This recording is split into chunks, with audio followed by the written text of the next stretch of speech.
acqua? Sì, c'è. Non è lontano. Ma è moderno questo pozzo?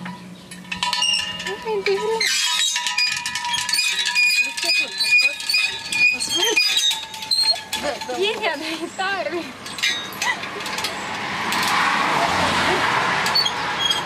Perciò? È pesante. Tira, tira. Tira.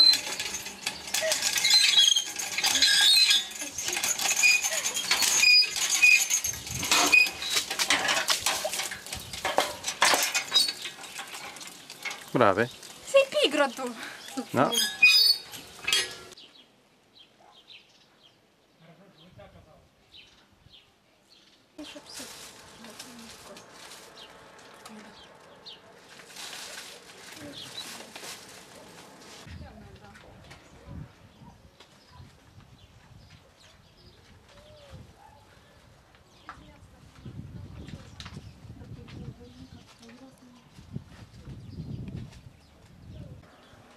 Trebuie să guști.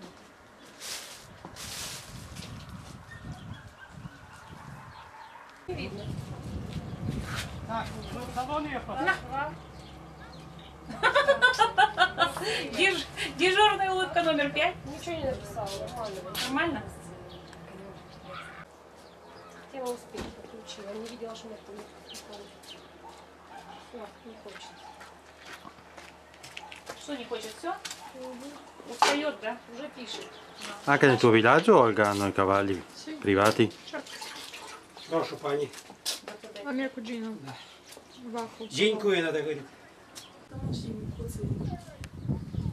Пенораж. Надеюсь, там умничка, ну что-то дальше. Ну, типа, да. Настоящий шариш. Снежка дом закрыла, так я ушла.